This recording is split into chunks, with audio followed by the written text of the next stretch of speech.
सुनिए वकील साहब, विधायक वाली जमीन हमारे नाम करवा दो। बेईमानी की जो भी आपकी फीस बनती है बताइए, हम दे देंगे।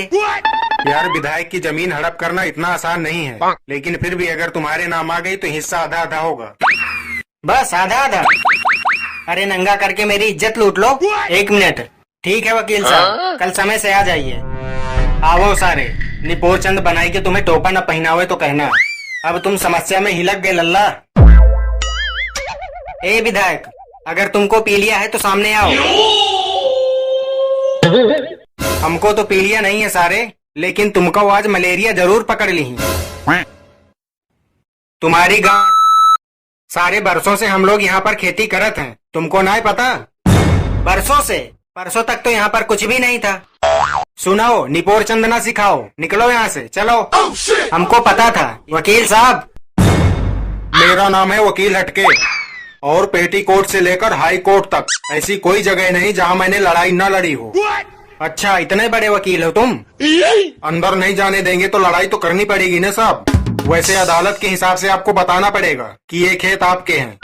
अरे वकील साहब, ये हमारी जमीन में कब्जा किया है, आप कुछ कीजिए। हम तो जमीन में कब्जा करे हैं, तो आपको काहे कब्ज हो रहा है? देखिए, आपको जो भी कहना है वकील से कहिए। वकील साहब, हमारे फाजिल दोस्त नाबालिग हैं, जो जमीन हमारे मूर्खों की है। ये लो, जमीन मूर्खों की नहीं पुरखों की होती है। हमारो पुरखों में ज्यादातर मूर्ख ही थे। का बताएं, हमारो पिताजी अपने शादी वाले दिनों भी अपने दोस्त के शादी में चले गए थे। कहने लगो लंगोटिया यार है, बुरा मान जाएगा। इसी चक्कर में हमारी माँ की शादी चाचा से हुई गई। मतलब आपके चाचा ही आपके पापा थे? ना रे, जो पहले हमारो पापा थे वो चाचा बन गए, और जो हमारो होने वाले चाचा थे वही पापा बन गए। इसी चक्कर में हम अपने पापा के भतीजे बन गए। क्या बात कर रहे हो? आपकी माँ कहाँ है? हमारी माँ हमारो चाचा की पत्नी बन गई। देखो, कसूर था तो सिर्फ हमारो पापा का, लेकिन शादी हो गई चाचा की मम्मी से। हमारी नस्ल खराब हो गई, इसीलिए हम ना चाहते कि हमारी फसलों खराब हो जाए। यार ऐसा केस तो सीआईडी भी सॉल्व नहीं कर सकती। हाँ, एक बार प्रमोदन भाई को बताओ रहा है। सुनाओ, तुम लोग जाओ यहाँ से, हमको यहाँ पर मुर्गी उगाना है। आप एक बात बताइए, जब यहाँ पर तुम खेती करते हो तो ये इतना बड़ा घर कहाँ से आ गया यहाँ पर? ये घर अपनों हाथे से उगाया है हमने। ये आदमी हमें घुमा रहा है। ये घर तो चलो मान लिया कि उगा है, लेकिन खेतों में मुर्गी कब से उगने लगी? मुर्गा तो अंडे फोड़ के बाहर निकला था। मुर्गी खेत से उगने लगी तो तुमको परेशानी हुई रही है। किसी शायर ने ठीक कहा है क्या? पता ना है, कहो तो है कुछ। हाँ, कि खो के अपनी पहचान बैठे हैं। वाह! सुनो, तुम अगर बीच में बोले तो ब्लेड से छुन्नी काट देंगे तुम्हारी। कहते हैं खो के अपनी पहचान बैठे हैं, चुका के अपना लगान बैठे हैं। हालत देखो गरीबों की, खेतों में बिल्डर और सड़क पर किसान बैठे हैं।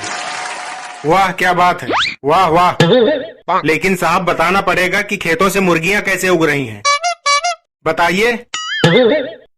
सोचन दो यार। हाँ, काय की दूध तो बिल्ली पिए थे। बिल्ली बीच में कहाँ से आ गई? सुनो, बिल्ली की चिंता है इनको। अरे माँ के दूध का कर्ज कौन चुकाएगा? अरे माँ बीच में कहाँ से आ गई? माँ बीच में आ गई तो इनको परेशानी होती। अरे वकील साहब, आप कुछ बोलते क्यों नहीं? भारत माता की जय। वकील साहब, अपने आप को काबू में लाइए, इनसे बात कीजिए, हमारी जमीन वापस दिलाइए। हाँ ठीक है, देखिए इस तरीके से बात आप कोर्ट में नहीं कर सकते। नेकर पहन के कर सकत हैं? अरे यार तुम बताओ, खेती के बारे में नॉलेज है? अरे किसानी हमारे खून में है। हमारो पूर्वज पहले बैल थे, हम पढ़ लिख के इंसान बने हैं। बैल? अरे हमने तो सुना है हमारे पूर्वज बंदर थे।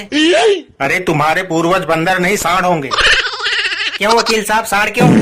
हमने आपका लाल कच्छा फाड़ दिया है क्या? कच्छा? कच्छा मेरा लहू है, जान है और सम्मान है मेरा, और मैं कभी कच्छा नहीं पहनता। तो आप केस लड़िए, पैसा कमाइए, फिर अपने लिए एक कच्छा खरीदिए।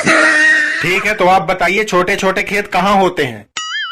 हमारो चाचा के खेत बहुत छोटे हैं, गाड़ी के नीचे आ जाते हैं। वकील साहब आइए, थोड़ा गुफ्तगू करके आते हैं। सुनो, सिर्फ गुप्त करना, बाकी गूमूत करने की जरूरत नहीं है इधर। यार इसको सब पता है कि इसकी जमीन है, हम बेईमानी करने आए हैं। अभी टाइम है, निकल लो यहाँ से।